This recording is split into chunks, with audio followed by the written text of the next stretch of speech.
Kepala Dinas Peternakan dan Kesehatan Hewan Provinsi Nusa Tenggara Barat yang dalam hal ini mewakili Gubernur Nusa Tenggara Barat. Kepada yang kami hormati, Ibu Insinyur Hajah Budi Septiani, kami persilahkan.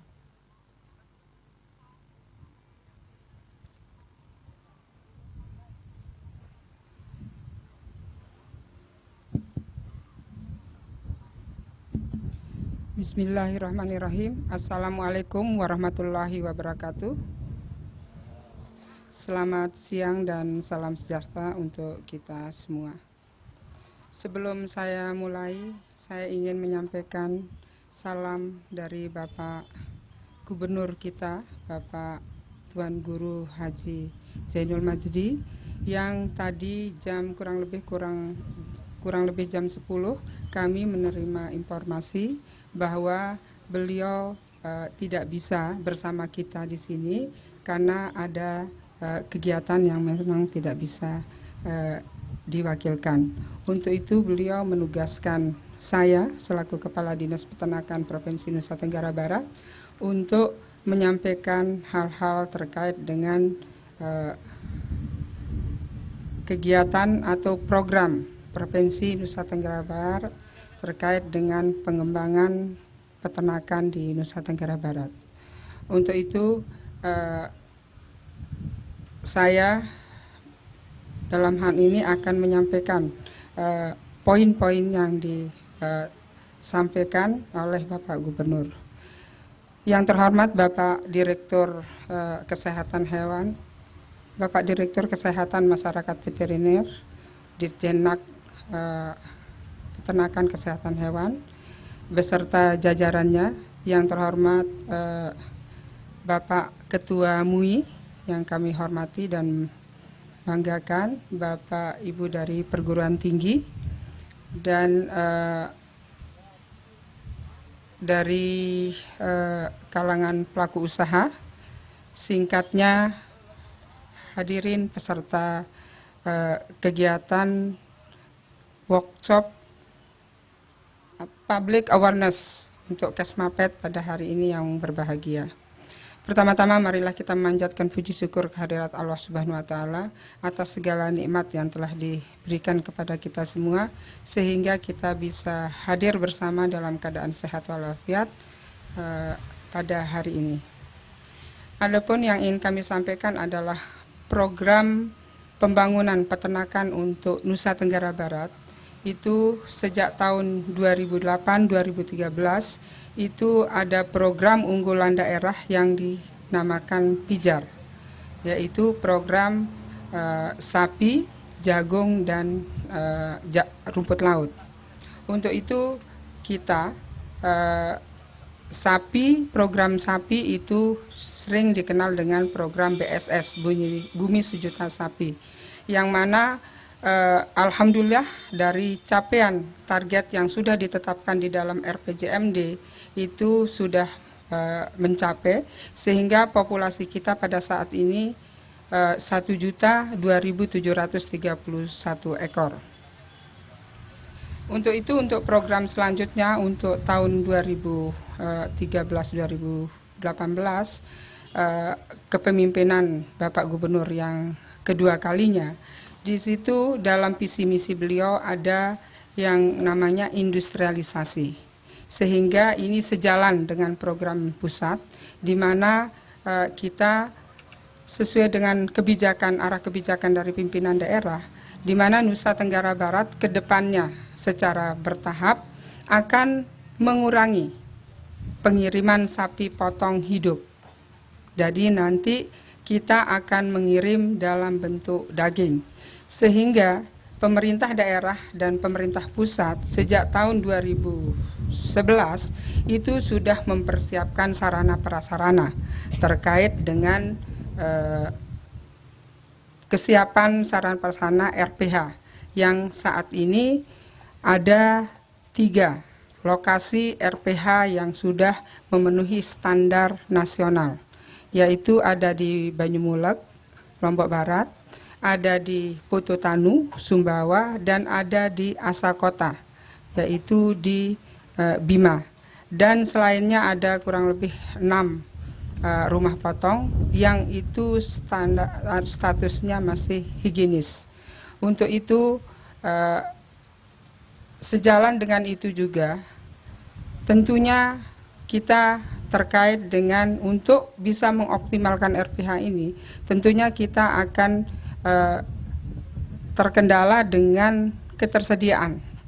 Sehingga dapat kami sampaikan bahwa dengan populasi 1.002.731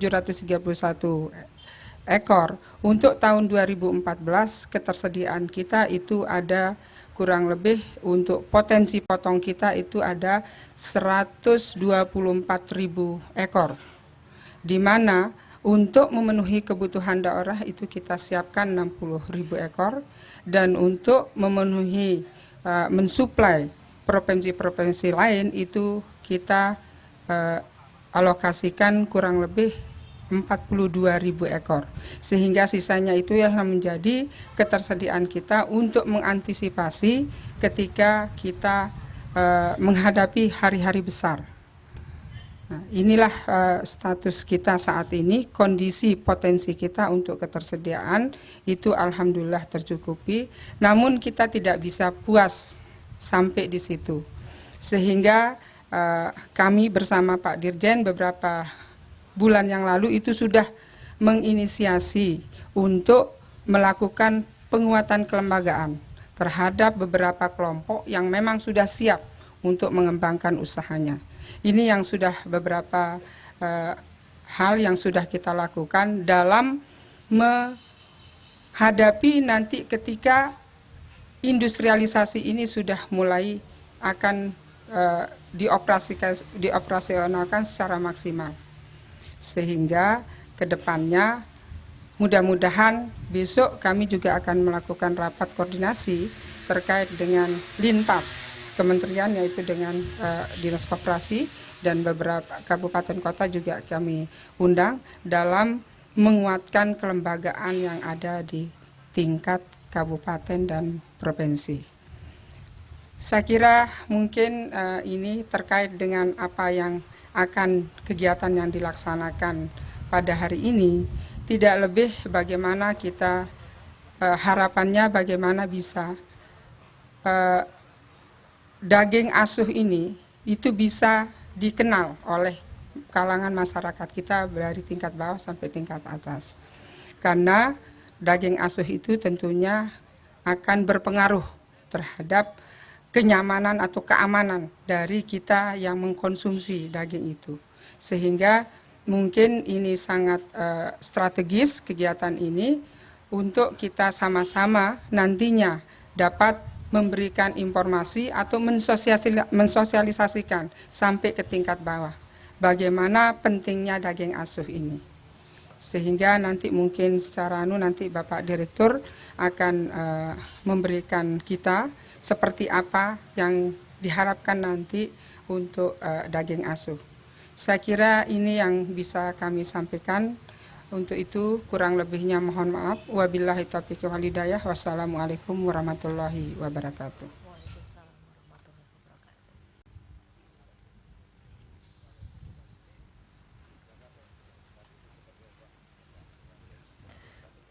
Bapak Ibu yang kami hormati, pendengar RRI dan pemirsa TVRI, selanjutnya sambutan Direktur Kesmapet dan Pasca Panen kepada Bapak Dr. Hewan Ahmad Zunaidi MMA kami persilahkan.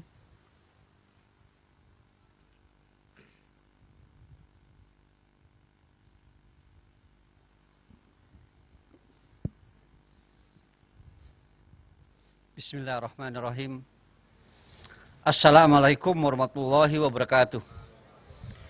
Selamat siang dan salam sejahtera bagi kita semua. Alhamdulillah wa syukurillah kita bertemu kembali. Bertemu kembali di forum pertemuan public awareness kesehatan masyarakat veteriner dan pasca panen. Saya sangat senang kenapa para hadirin Bapak Ibu sekalian di sini telah meluangkan waktu di tengah kesibukan siang hari ini. Itu menandakan berarti Bapak Ibu sekalian, para pelaku, para stakeholder, baik sebagai produsen, baik sebagai konsumen, masyarakat, dan sini juga saya lihat dari mahasiswa perguruan tinggi dan juga dari lembaga sosial daya masyarakat dari MUI dan juga dari dinas-dinas yang lain, itu merupakan suatu hal yang positif. Kita melihat dulu maksud dan tujuan pertemuan ini. Pertemuan ini hampir setiap tahun Provinsi Nusa Tenggara Barat terpilih untuk dijadikan lokasi public awareness ini. Dalam rangka menggugah, itu merupakan satu kehormatan pemerintah pusat untuk NTB.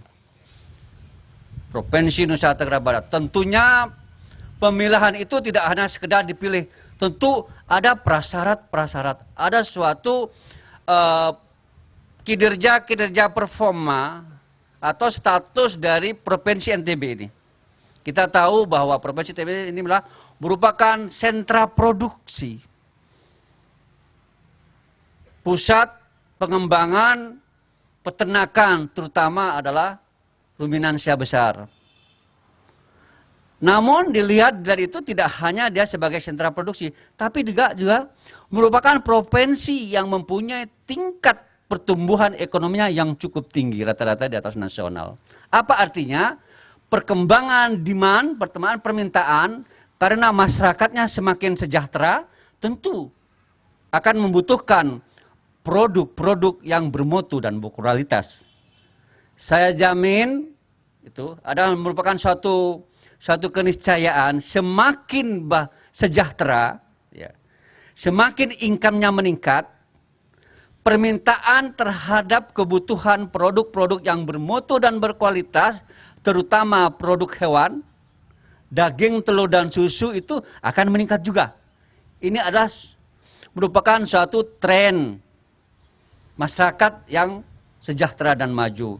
Saya kira saya tidak ada di sinilah. Semakin income-nya meningkat, semakin tingkat level kesejahteraan meningkat, Bapak Ibu sekalian masih menambah beli beras. Ya. Tanda-tanda beli beras itu nanti itulah perutnya gede kayak saya ya, cepet capek ya, kinerjanya kurang itulah.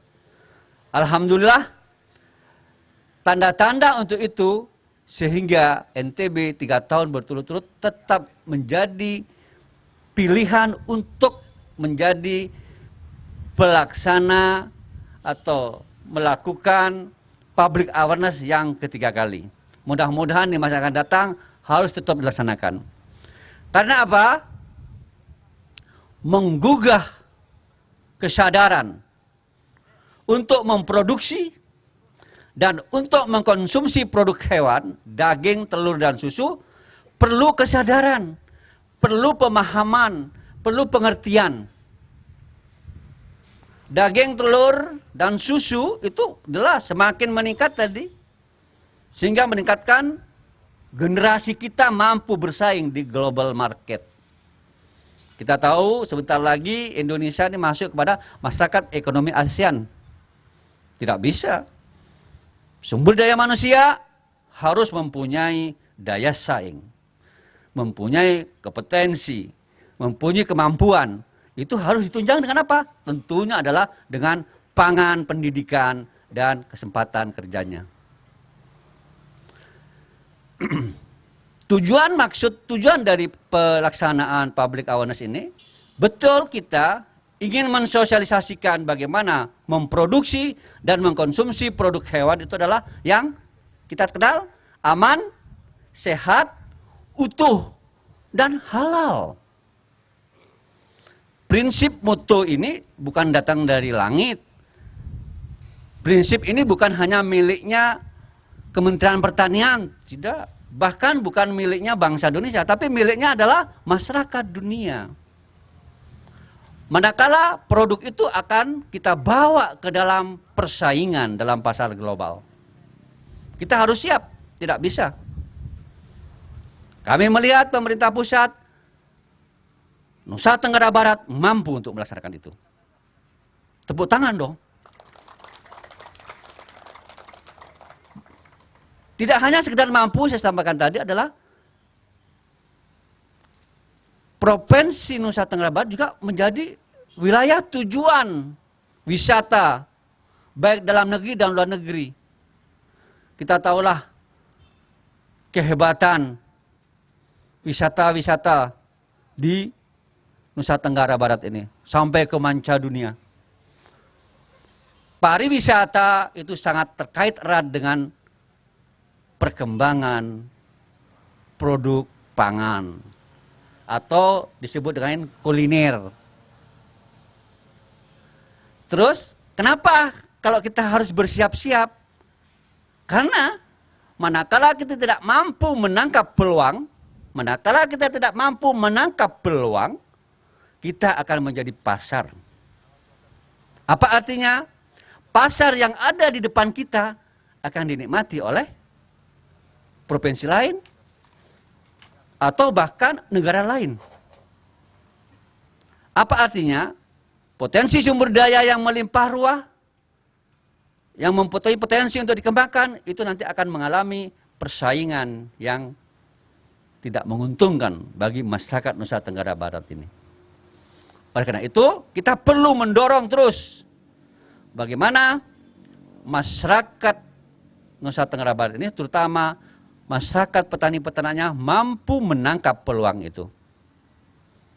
Bagaimana mampu menangkap peluang? Harus kita siapkan resources-nya, terutama adalah manusianya. Sehingga itulah saya kira Bapak sekalian, kenapa Provinsi Nusa Tenggara Barat secara berturut tiap tahun melakukan public awareness, menggugah kesadaran bersama untuk memproduksi produk peternakan, produk hewan, daging, telur, dan susu yang aman, sehat, utuh, dan halal. Namun tidak cukup itu. Tidak hanya aspek kesehatan masyarakat saja, tapi harus memberikan dampak secara sosial ekonomi. Apa sosial ekonominya? Mampu meningkatkan income pendapatan petani peternak di Nusa Tenggara Barat ini. Mampu mengoptimalkan pasar yang ada. Saya yakin, pemerintah pusat yakin, pemerintah daerah, Provinsi Nusa Tenggara Barat ini mampu menangkap peluang itu. Saya kira Bapak sekalian, demikianlah public awareness ini, bagaimana mampu memproduksi dan mengkonsumsi pangan yang produk hewan yang asuh, tapi berdaya saing. Saya kira itulah maksud dan tujuannya kita menyelenggarakan roadshow. Karena roadshow kenapa? Kita berputar bersama-sama TVRI dan RI ini ke 10, bahkan kadang-kadang sampai ke 11 provinsi setiap tahunnya. Sehingga nanti 33 provinsi itu menyelenggarakan public awareness ini. Saya kira demikian buat saya. Mari para pelaku semua, Bapak-Ibu yang ada di sini, pemerintah mampu mendorong, menciptakan kondusif, sistem yang kondusif, perguruan tinggi, bagaimana menciptakan peluang-peluang inovasi, kreativitas, dan para pelaku usahanya cerdik dan cerdas, smart memanfaatkan pasar yang ada. Sekian, wabillahi taufiq hidayah. Wassalamualaikum warahmatullahi wabarakatuh.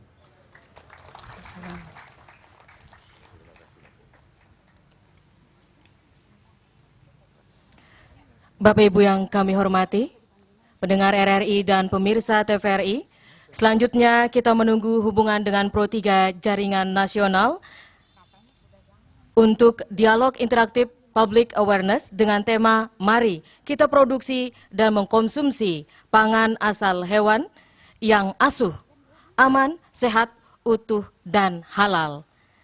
Sebelum dialog interaktif dimulai, kami persilahkan untuk keempat narasumber kami agar berada di posisi depan. Kami persilakan Direktur Kesmapet dan Pasca Panen, Kepala Dinas Peternakan dan Kesehatan Hewan Provinsi Nusa Tenggara Barat, dan juga dari Majelis Ulama Indonesia Provinsi Nusa Tenggara Barat. Untuk acara dialog interaktif akan dipandu rekan kami, Penti Chandra Sari. Dipersilakan. Bapak Ibu hadirin, kita beri aplaus yang meriah kepada narasumber kita. Iya, public awareness ini akan segera kita mulai, namun kita bergabung dulu dengan RRI Pro 3 Jakarta. Assalamualaikum warahmatullahi wabarakatuh. Selamat siang pendengar RRI, pemirsa TVRI dan Bapak Ibu hadirin, selamat siang semuanya. Dari halaman depan gedung TVRI dan juga ada hembusan angin sepoi-sepoi siang hari ini. Saya Fenty akan bersama Anda dalam siaran berjaringan nasional kerjasama RRI, TVRI dengan Direktorat Kesmafed dan Pasca Panen, Ditjen Peternakan dan Kesehatan Hewan, Kementerian Pertanian RI. Topik kita menumbuhkan kesadaran masyarakat tentang pentingnya mengkonsumsi pangan asal hewan yang asuh, aman, sehat, utuh, dan halal. Ya, seperti kita ketahui Bapak Ibu, bahwa program Indonesia Swasembada Daging 2014 ini sudah menunjukkan langkah yang pasti. Tentu saja Provinsi Nusa Tenggara Barat ini memainkan peran yang penting dalam produksi dalam negeri. Sebagai daerah bumi sejuta sapi, NTB juga sebagai salah satu lumbung sapi nasional. Dan Gubernur Nusa Tenggara Barat telah menargetkan tahun 2014 ini tingkat konsumsi daging masyarakat 10 kg per kapita per tahun. Dan seiring itu juga konsumsi daging masyarakat juga semakin meningkat. Namun ya, yang menjadi pertanyaan, apakah masyarakat sudah mengkonsumsi daging atau pangan asal hewan yang asuh?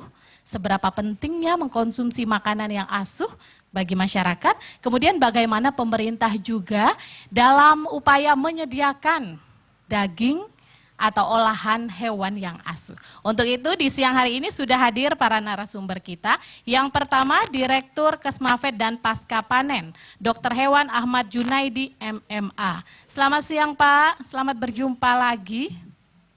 Selamat siang, Iya. Bu dan para pemirsa di mana Anda berada. Dan juga yang ada di halaman kantor TVRI ini. Iya, kemudian yang kedua Kadis Peternakan dan Kesehatan Hewan, Ibu Insinyur Haja Budi Septiani. Selamat siang Ibu. Selamat siang dan selamat siang juga untuk para pemirsa dan Bapak Ibu hadirin yang ada di lapangan. Iya, kemudian juga hadir Ketua MUI Provinsi Nusa Tenggara Barat, Bapak Profesor Haji Saiful Muslim MM. Selamat siang Bapak. Selamat siang, Assalamualaikum warahmatullahi wabarakatuh. Waalaikumsalam warahmatullahi wabarakatuh. Kemudian dari Akademisi Unram ada Dr. Hewan Anwar Rosidi. Selamat siang Bapak. Selamat siang, Assalamualaikum warahmatullahi wabarakatuh. Waalaikumsalam warahmatullahi wabarakatuh. Dan dihadiri pula oleh para kelompok peternak, mahasiswa dari Fakultas Kedokteran Hewan, kemudian masyarakat umum, pelajar, mahasiswa, juga ada beberapa RPH di Nusa Tenggara Barat. Iya, para pendengar RRI, pemirsa TVRI dan Bapak Ibu hadirin, kami informasikan pula bahwa nanti pada dialog interaktif kami undang Anda di line telepon 0370 646 521. Kemudian layanan pesan singkat sudah bisa Anda kirimkan saat ini di 0817380300. Ya, sebelum kita lanjutkan, kita ikuti dulu drama satu babak berikut ya.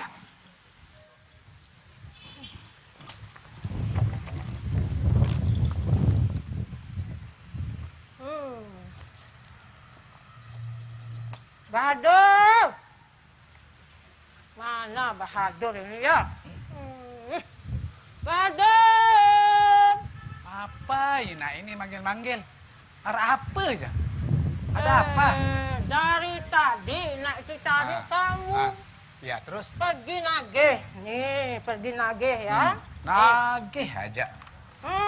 Kalau ndak gitu bagaimana Iya. kita hidup? Siapa mau ditagih siapa? Pinjam. Uangnya dulu. Ini lihat ini nih. Ina odak. Utang 400.000 daging. Nah terus? Ina hidup 500.000. Nah ya. Ina Jian 600 dagang bakso kebon roe 500.000. Ini yang saya tidak suka ini. Kalau orang punya utang, Ina Amat, Bapak Emet dan sebagainya, selalu ingat Tapi ini anakmu Ina. Sudah. Sampai Ndot, sekarang ini menjomblo, belum kawin-kawin. Hei! Aku minta kawin Nina, bosen aku nagih-nagih setiap hari. Ndot dulu, lihat nih ya. Ina odak 400.000. Ina idok 500.000, ina dia 600.000. Nah, terus? Dagang bakso kebun rowe 500.000. Ina. Jadinya 1.100.000. Kamu pergi nagih sekarang ya. Saya tidak mau nagih lagi Ina, besok. Sekarang udah saya pusing Ini bisnis. Saya tetap bisnis jomblo, jangan potong, sampai bisnis seperti di Lagu potong Walu sapi. itu. Pengumuman. Pengumuman. Ibu-ibu, bapak-bapak. Bukan salahnya Ina, kamu yang Nah, tidak bisa nyari ini pacar.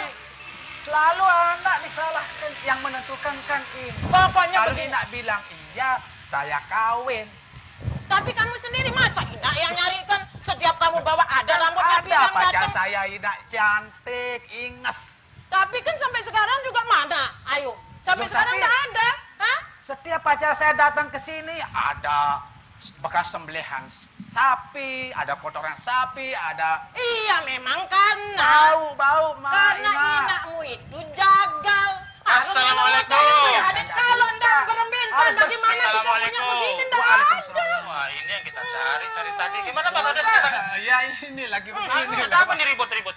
Ya ini Ini setiap hari loh, begini Pak. anak saya ini ndak kawin-kawin turunnya mosok Oh, sampai ini- rambut.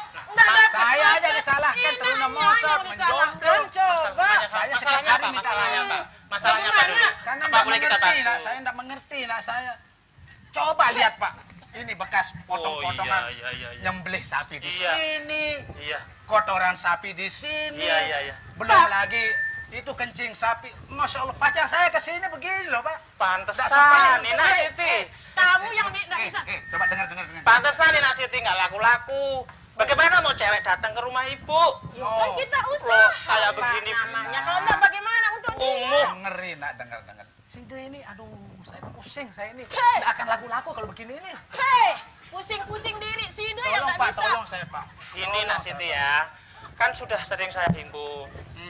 Pak Baharudin juga sering curhat sama saya. Bagaimana anak saya ini motong di rumah, hewan berdarah-darah, banyak kotorannya, lingkungannya kumuh, sampai lingkungan mau Yuk kan memang begitu. protes sama itu ibu. naik itu sekarang orang maju Orang namanya potong berdarah-darah, kencing juga ada di situ. tapi bersih, kebersihannya mana tidak akan Betul, Ina. Ya gimana sekarang? Begini, Pak Mas Ina ya, Mantri, saya coba himbau. tolong jelaskan ke Seperti saya. yang sudah disampaikan oleh Mas Baharudin Masa ini saya disuruh supaya Bahadur, berlaku Bahadur. Baharudin. ya. Kayak di TV-TV biar kenal Itu gitu. makanya. Pak. masa nama Gaul. saya Bahadur Begini nama Nak saya Siti ya. Baharudin dipanggil Bahadur Kan kalau di rumah potong hewan itu pasti dijamin produknya akan asuh.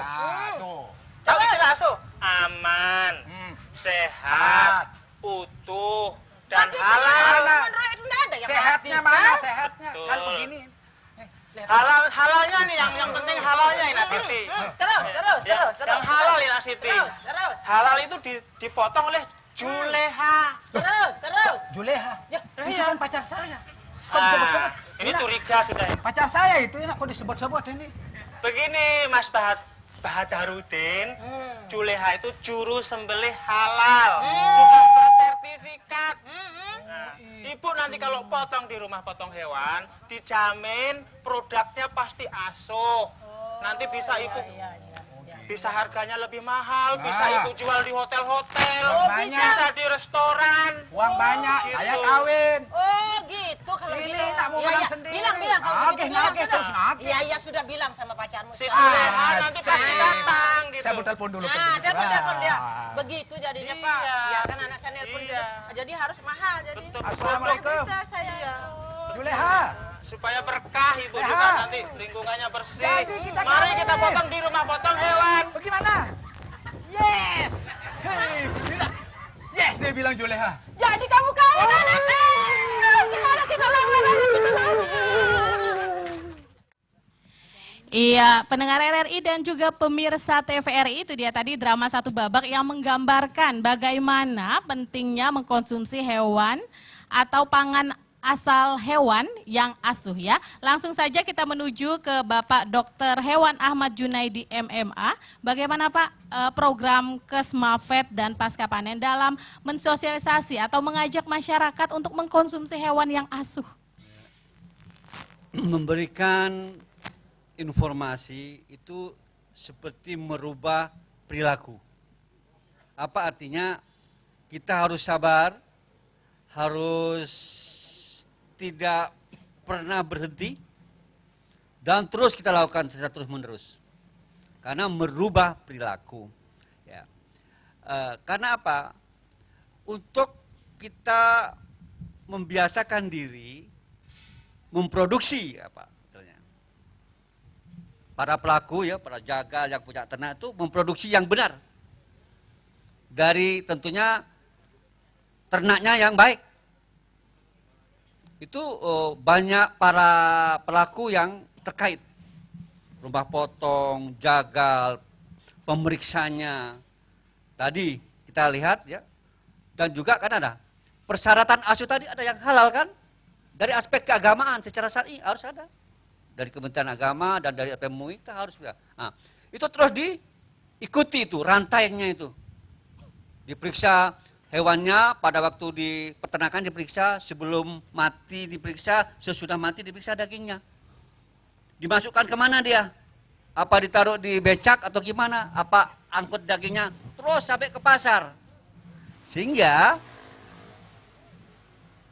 mengupayakan kita membiasakan supaya masyarakat memproduksi dan mengkonsumsi asuh, produk hewan yang asuh itu banyak keterlibatan dari semua pihak. Masyarakatnya harus paham. Jangan gampang senang atau dipalsukan. Ada daging murah. Nggak taunya maaf, bisa saja dipalsukan. Yang sudah digelonggong, dikasih air sampai kembung. Atau maaf, yang sudah mati pun dipotong. Nah itu harus para produsen dan konsumen itu harus cerdas. Jadi itulah perlunya public awareness ini. Semua stakeholder, semua pemangku kepentingan harus terlibat. Ini TVRI terlibat, ini RI terlibat apa? Supaya memberikan edukasi, memberikan informasi. Gitu loh. Banyak peluang. Saya jamin tadi bahwa NTB ini kan mempunyai peluang. Apa artinya? Produk-produk yang berkualitas, bermutu tidak hanya untuk NTB nanti digunakan untuk wilayah-wilayah lain. Karena apa? Demand, permintaan semakin meningkat sejalan dengan kesejahteraan masyarakat yang terus berkembang di Republik ini, terutama di Provinsi NTB. Jadi saya kira itu. Jadi manakala kita mengeterapkan, memproduksi dan mengkonsumsi, itu bukan hanya kesehatan saja yang diperoleh. Tapi ada apalah? Kesejahteraan melalui meningkatnya income tadi, pendapatan tadi. Saya kira demikian. Iya, itu dia tadi, jadi melibatkan banyak pihak. Nah, kalau melibatkan banyak pihak, pasti juga terlibat pihak pemerintah, pemegang kebijakan, pemangku kebijakan. Langsung saja kita menuju Ibu Insinyur Haja Budi Septiani. Bagaimana upaya pemerintah Nusa Tenggara Barat dalam menyediakan hewan atau makanan asal hewan yang asuh? Silakan Bu. Baik, terima kasih. Jadi upaya pemerintah daerah dalam menyiapkan dalam menyiapkan daging yang asuh itu adalah sudah kita melakukan beberapa upaya, yaitu yang pertama kita secara bertahap itu melakukan peningkatan sarana prasarana yang ada di RPH kita untuk bisa memenuhi standar quality control yang diinginkan oleh pasar. Jadi itu yang kita lakukan.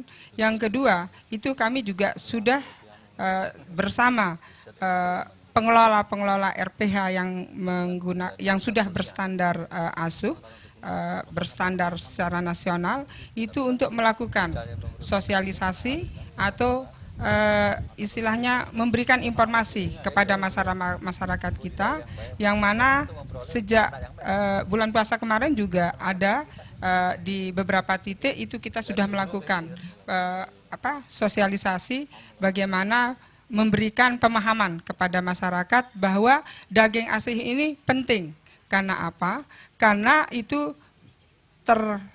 berdampak kepada kesehatan manusia, karena ini yang mengkonsumsi ada manusia. Untuk itu program ini sangat bagus dan ini harus kita berikan kepada seluruh masyarakat kita pemahaman atau merubah mindset yang tadinya hanya membeli di pasar-pasar becek yang tentunya di NTB ini masih ada Pak beberapa RPH yang masih yang ilegal.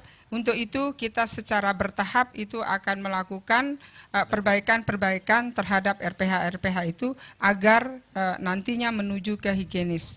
Namun kita saat ini sudah melakukan perbaikan terhadap fasilitas RPH itu untuk 10 kabupaten kota itu sudah kita laksanakan. Insya Allah ini yang terakhir untuk 2014 ini ada 3 kabupaten kota kalau tidak KLU, Lombok Tengah dan Lombok Timur kalau tidak salah, dan yang juga nanti akan kita perkuat dengan peraturan-peraturan yang nanti bisa memberikan kenyamanan kepada seluruh masyarakat kita yang mengkonsumsi daging asal hewan. Terima kasih. Iya, itu dia yang sudah dilakukan, yaitu perbaikan RPH. Tapi intinya masyarakat yang harus lebih cerdas ya, karena negara juga mengamanatkan dalam undang-undang menjamin ketentraman batin masyarakat. Jadi pemotongan hewan harus memperhatikan kaidah agama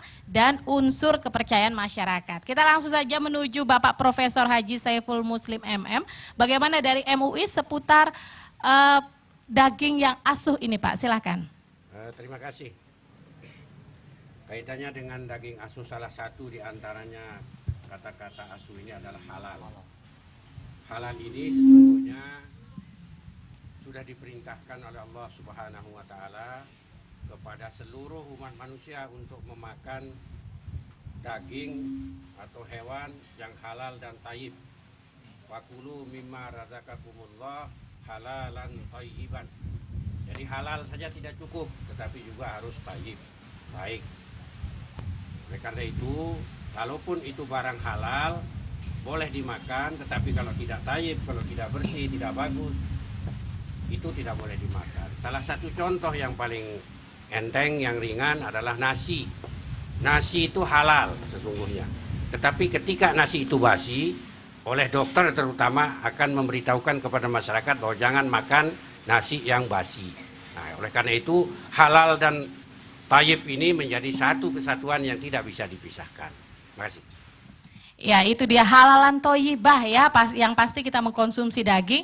Kemudian juga terkait dengan daging yang asuh, itu melibatkan juga dari akademisi. Bagaimana menciptakan inovasi. Kemudian bagaimana sih daging yang asuh? Langsung saja Bapak Dr. Hewan Anwar Rosidi, silakan Pak. Baik, jadi yang kita maksud sebagai asuh tadi aman, sehat, utuh, dan halal. Aman artinya bahwa sebagai definisi dari thayyib tadi mungkin Pak. Jadi aman dari daging atau produk asal hewan tersebut harus bebas dari penyakit-penyakit yang berbahaya, bebas dari cemaran-cemaran mikroba ya. Bebas dari residu-residu yang tidak diperbolehkan seperti logam berat atau residu formalin ataupun antibiotik dan sebagainya. Sehat dalam arti bahwa produk pangan tersebut harus berimbang nilai gizinya, baik bagi kesehatan. Utuh artinya tidak ada pencampuran antara satu produk dengan produk lainnya, daging celeng dengan daging babi ataupun daging sapi dengan daging babi dan sebagainya.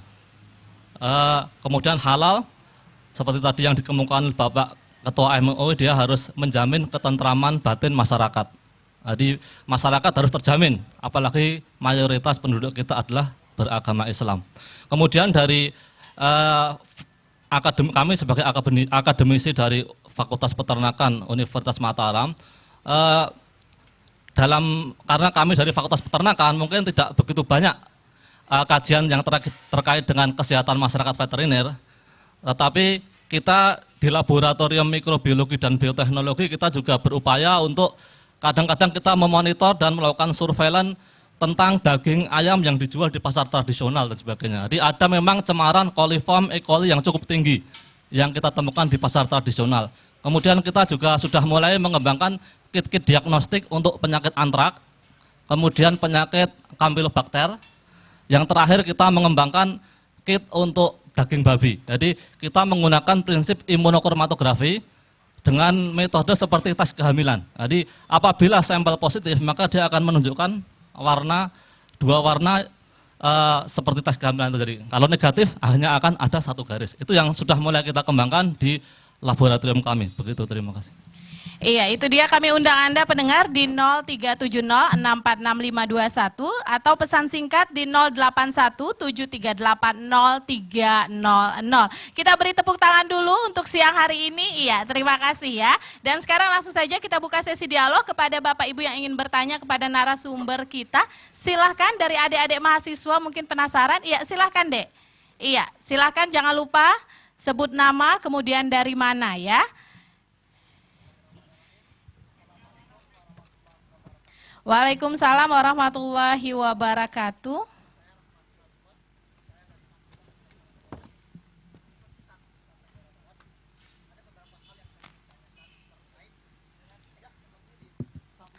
Iya, mungkin bisa diulangi, Dek, silahkan. Terkait dengan tidak mengirim sapi potong, melainkan mengirim daging yang khususnya yang harus asuh. Saya ada beberapa tantangan mengenai daging yang asuh.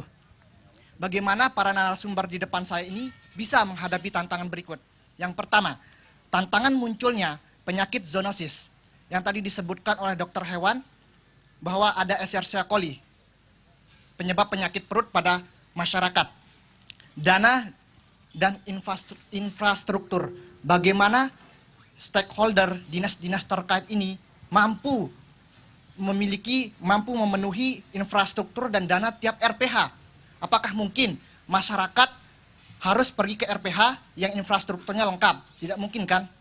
Terus yang ketiga, tantangannya pengaturan obat.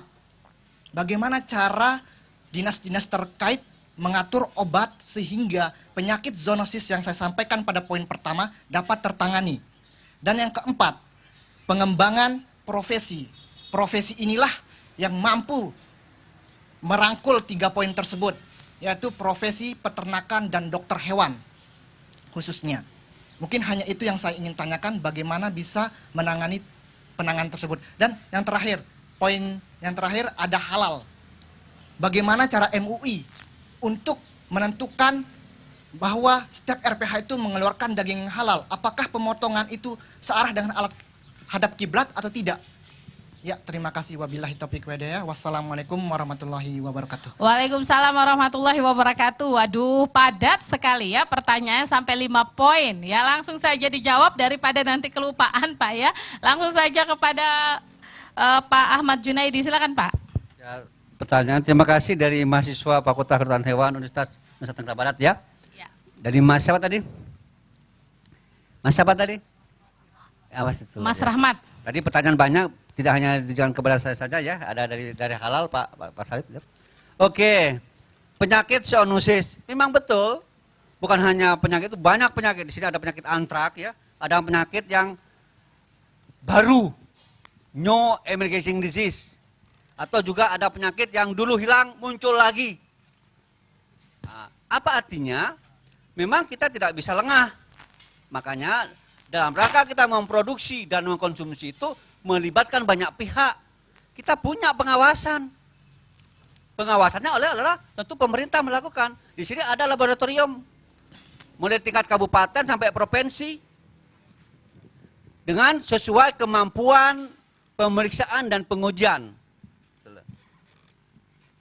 Dan juga nanti kalau masalah hal yang pemeriksaan dan pengujian besar, kebetulan hanya di NTB tidak ada, tapi adalah untuk region Nusa Tenggara Timur itu ada di Denpasar, Bali. Dan setiap tahun itu melakukan surveillance ke kita. Jadi ada laboratorium regional, laboratorium provinsi, dan juga ada laboratorium kabupaten kota. Di situ ada juga pengawas kesehatan masyarakat veteriner. Memang betul dengan adanya otonomi daerah, tidak semua kabupaten ya mempunyai pengawas Kesmafet. Namun pemerintah terus akan merekrutmen. Karena apa? Tuntutan masyarakat terhadap pangan asuh tadi, aman, sehat, utuh dan halal, atau itu merupakan gambaran dari halalan dan thayyiban terpenuhi. Jadi setelah kita survei Mas ya dari Pak Mas Syifat tadi, ya kita harus tahu oh ini ternyata mengandung suatu cemaran mikroba. Kita memberikan suatu mencari traceability, memberikan menelusur di mana, apakah dari hewannya atau pengelolaannya. Nah, kalau itu terjadi wabah, di stop. Tapi kalau tadi pengelolaan, kita perbaiki. Siapa yang memperbaiki? Dinas Kabupaten Kota memberikan bimbingan teknis. Dan juga tidak bentuk kemungkinan dari perguruan tinggi kan ya, memberikan kawalan-kawalan, memberikan pengawasan, pembinaan. Kita temukan, itulah. Namun masih betul, masih banyak karena apa? Kami terus dalam masa peningkatan pengawasan tadi. Oke, bagaimana? Apakah semua RPH? RPH itu memang betul, memang ada setiap kabupaten kota. Dan banyak juga tadi disampaikan bahwa RPH itu kadang-kadang masih banyak juga masyarakat yang perlu kita dorong terus. Masih ada, terutama jagal itu memiliki sendiri. Ini tidak masuk memenuhi persyaratan teknis. Peraturannya sudah ada. Bagaimana tinggal penindakannya? Yang kita sebut dengan tempat pemotongan hewan. TPH ini memang sangat berkembang. Kembali masalah pengawasannya. Oleh karena itu nanti Ibu Kepala Dinas itu tetap pengawasan itu. Kita jangan lengah. Dan kita dorong supaya memotong ke rumah potong hewan yang milik pemerintah. Atau juga tidak menutup kemungkinan manakala di satu wilayah itu nanti ada unit usaha rumah potong yang dilakukan usaha swasta. Bisa saja. Kalau di Jawa itu banyak rumah potong hewan swasta itu. Semua memenuhi persyaratan yang telah ditentukan oleh peraturan-peraturan pemerintah. Nah, sekarang tadi pertanyaan bagaimana penggunaan obat itu? Betul. Penggunaan obat juga ada. Kami mempunyai balai pengujian mutu. Jadi sebelum obat-obatan digunakan di masyarakat kita uji. Setelah tidak mempunyai dampak dan setelah dunia itu diperbolehkan, kita sertifikasi. Setelah diuji, memenuhi lulus, kita sertifikasi. Apa artinya? Itulah proses manakala kita ingin menggunakan obat hewan. Sama dengan penggunaan di obat manusia. Jadi ada pengawas pengujian mutu obat hewan. Kembali, kita memang terus perlu mengembangkan bagaimana pengawasan penggunaan obat-obat hewan. Betul, pertanyaan bagus sekali. Sekarang kecenderungan penggunaan obat pada hewan itu kurang dilakukan pengawasan. Sehingga penggunaannya itu ada yang banyak melanggar ketentuan-ketentuan yang berlaku.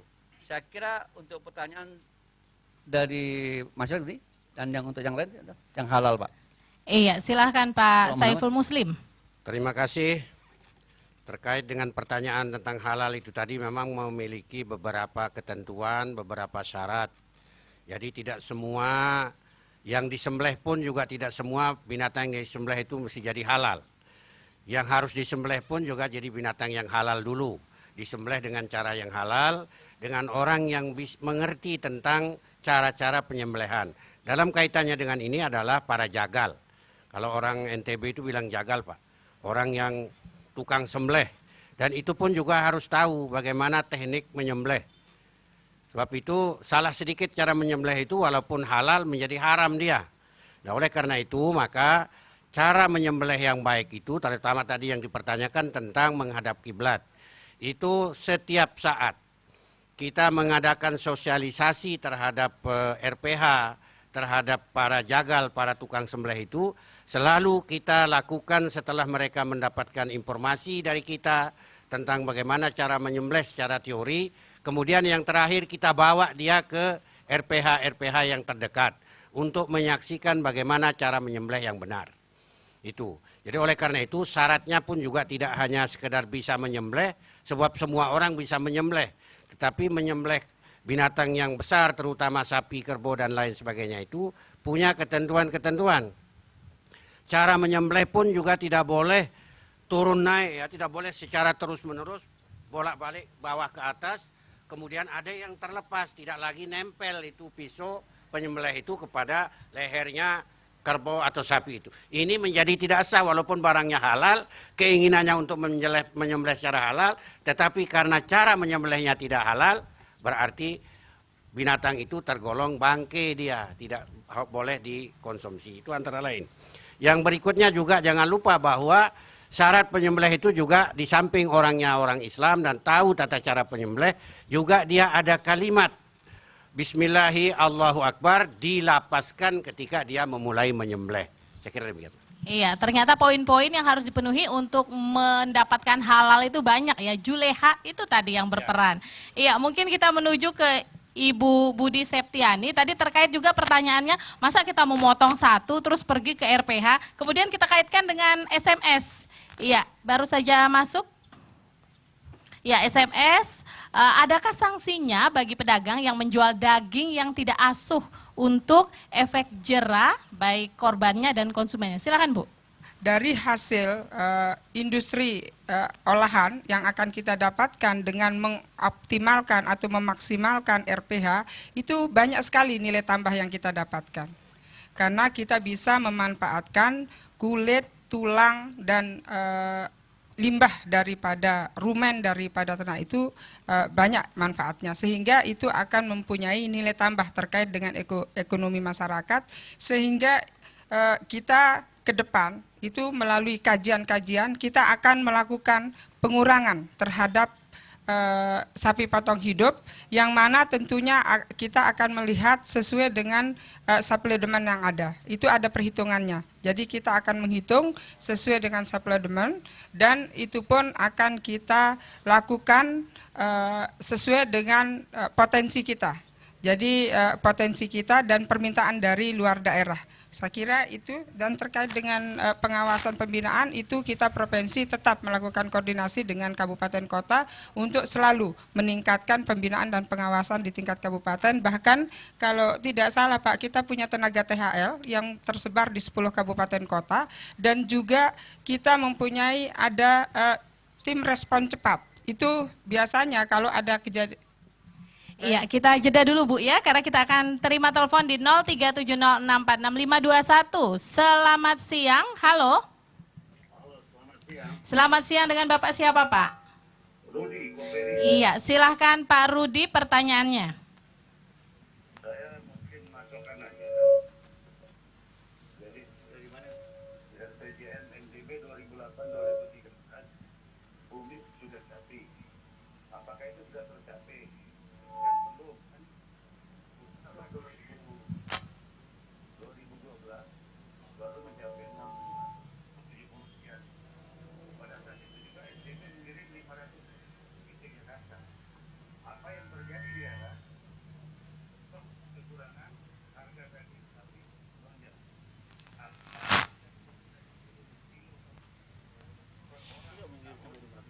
Dari total 5,6 juta penduduk NTB di 10 kabupaten kota, 120 kecamatan, 1.130 desa belum terpenuhi sampai dengan hari ini.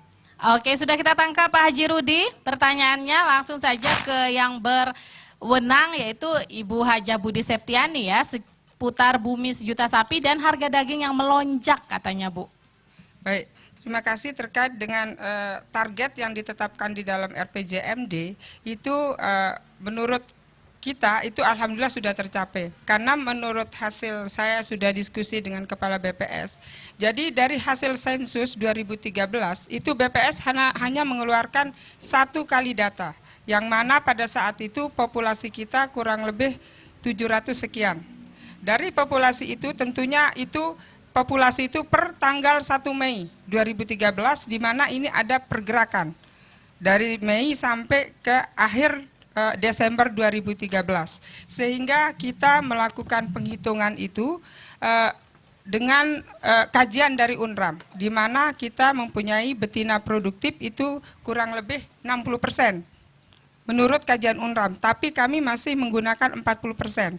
Sehingga dari hitungan yang kami dapatkan dari populasi sesuai sensus itu, kita mendapatkan 1.003.000 kalau tidak salah. Tapi kami pun di tingkat Dinas Peternakan itu melakukan updating data 2013 itu di akhir bulan Desember, yang mana hasil dari updating data yang kami dapatkan itu kita mendapatkan populasi 1.2.731 ekor, sehingga kita mengatakan bahwa alhamdulillah tercapai apa yang menjadi target di dalam RPJMD. Dan untuk pengiriman sampai 500 itu saya kira dari hasil catatan kami tidak sekian. Jadi kita juga punya target pengiriman sapi itu ada, kalau untuk bibit itu ada SK Gubernur. Dan kalau untuk potong itu ada kuota yang kita hitung bersama teman-teman kabupaten kota. Iya Bu, rupanya masih perlu jawaban Ibu juga nih Bu seputar pertanyaan dari Fajrin dari Bengkulu. Bagaimana bisa sapi NTB ke Bengkulu, di sini harga daging katanya tinggi. Iya, bagaimana bisa distribusinya Bu? Yang itu kan B2B, kita tidak bisa karena itu apa yang terjadi. Karena dari provinsi itu meminta rekomendasi dari kami, dari provinsi untuk bisakah kami diberikan kuota untuk provinsi ini. Itu kami berikan karena memang hasil kita memang potensi kita itu ada, dan itu hasil kita di Rakon di tingkat pusat bahwa kita sudah menginventarisir kebutuhan secara nasional bibit itu seperti apa. Sehingga kemarin bibit secara nasional kebutuhannya itu kurang lebih 28.000. Sehingga satu-satunya yang mampu mensuplai bibit itu adalah NTB yang tertinggi. Kita mampu 17.000. Dan sampai dengan hari ini itu baru terrealisasi 4.000. Karena itu di tingkat provinsi itu masih melakukan tender-tender. Saya kira itu. Iya, tepuk tangan dulu dong untuk NTB yang bisa menjadi lumbung sapi nasional. Silakan yang ingin bertanya, satu penanya lagi silakan Pak. Iya. Iya, silahkan. Jangan lupa Pak dari mana. Iya, yang singkat Pak ya, karena waktu kita 12 menit lagi. Bismillahirrahmanirrahim. Nama Haji Muhammad Zaki dari Pejagal Kota Mataram.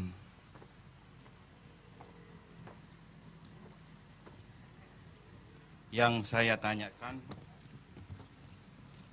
sesuai dengan pembicaraan tadi, masalah program industrialisasi daging di NTB.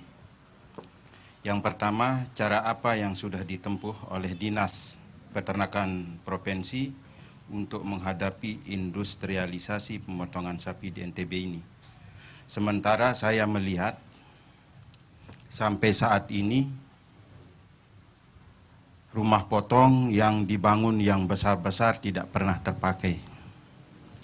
Demikian pula di tempat kami ada RPH yang dibangun tapi tidak terpakai. Di mana itu Pak? Yang RPH yang tidak terpakai? RPH Kota di Majelu. RPH di Majelu ya, oke. Itu saja Bapak? Ya. Oke.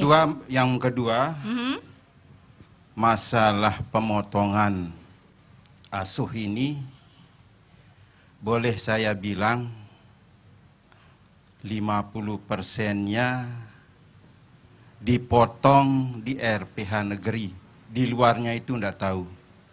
Bagaimana pengawasan Ibu Haji atas daging yang dipotong di luar RPH negeri ini?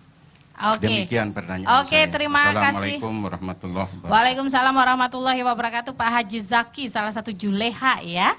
Oke, langsung saja Ibu Budi Septiani, waktu kita sedikit Bu. Baik Pak Haji Zaki, terkait dengan persiapan kita untuk menghadapi industrialisasi, itu yang pertama kita sudah mempersiapkan secara sejak tahun 2010, itu kita sudah mempersiapkan revitalisasi RPH. Nah, itu yang pertama yang sudah kita lakukan. Yang kemudian, kedua, kita sudah melakukan pelatihan untuk SDM yang akan terlibat di dalam proses itu.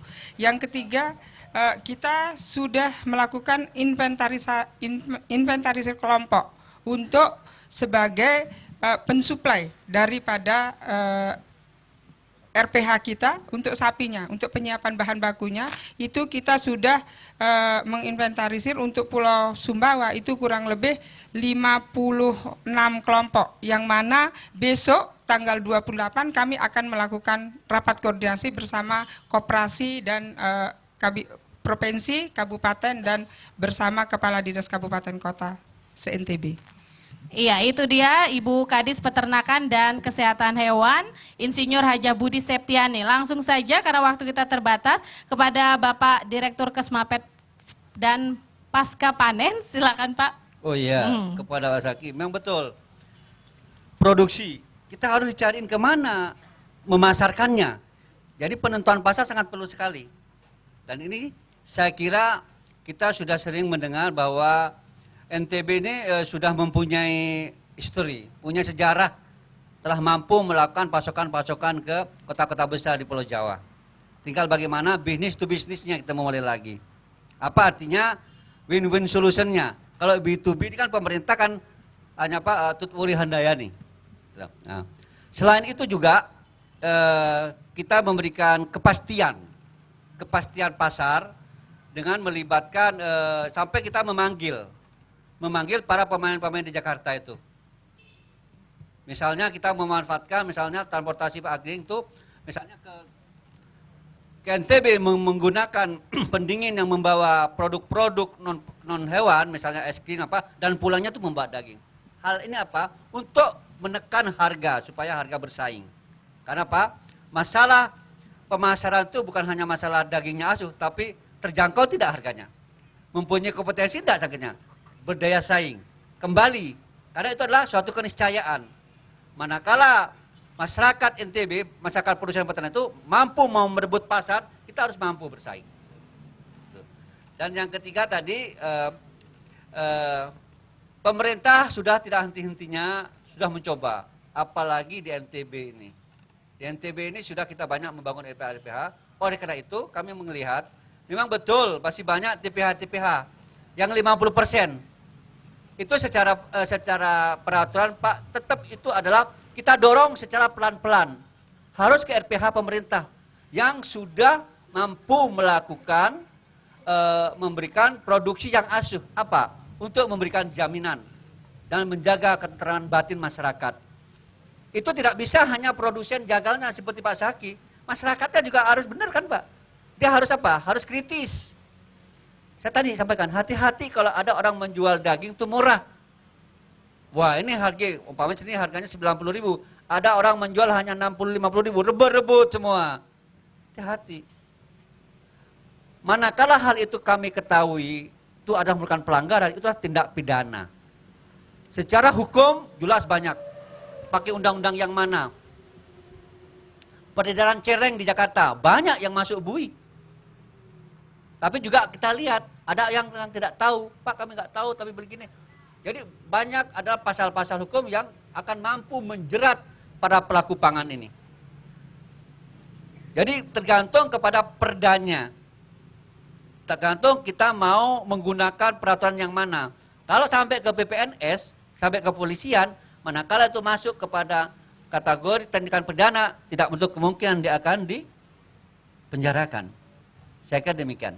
Iya, mungkin sedikit dari Bapak Anwar Rosidi, Pak, 1 menit saja, Pak. Kajian masalah program industrialisasi, silakan Pak, 1 menit, Pak. Mungkin kalau masalah industrialisasi tadi sudah dijawab secara panjang lebar Bapak Direktur sama Ibu Budi Septiani ya. Jadi Bapak Ibu Kepala Dinas.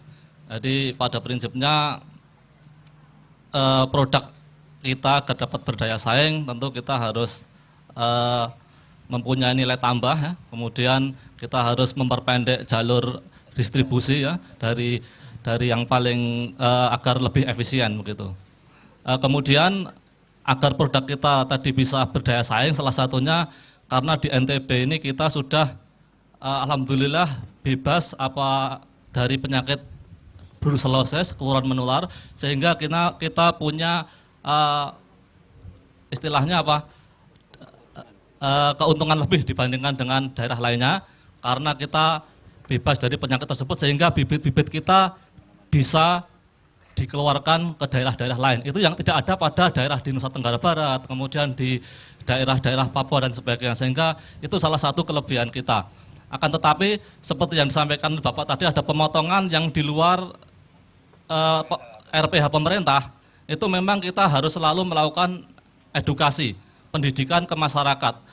Karena masyarakat itu kalau belum ada masalah yang muncul, mereka tidak akan mengerti, maka perlu penyuluhan bahwa ini adalah masalah. Kalau ada kasus misalkan, ada penyakit antrak, kemudian mereka potong rame-rame dimakan sama-sama, satu kampung bisa terkena penyakit itu. Iya, terima kasih Bapak Dr. Hewan Anwar Rosidi, akademisi dari UNRAM ya. Yang pasti mari kita produksi dan mengkonsumsi pangan asal hewan yang asuh, aman, sehat, utuh dan halal. Kita semua siap ya? Ya, kita beri aplaus kepada para narasumber kita di siang ini. Ya, pendengar RRI dan juga pemirsa TVRI, demikianlah dialog hari ini. Yang pasti sebagai masyarakat kita harus cerdas dalam mengkonsumsi daging yang berkualitas asuh. Karena itu merupakan salah satu partisipasi masyarakat dalam ikut mencerdaskan bangsa dan juga membentuk generasi yang berkualitas. Dari halaman depan LPP TVRI NTB, saya Fenty Chandrasari beserta seluruh kerabat kerja mengucapkan terima kasih atas kebersamaan Anda dan pendengar juga pemirsa TVRI. Kita kembali menuju Pro 3 Jakarta.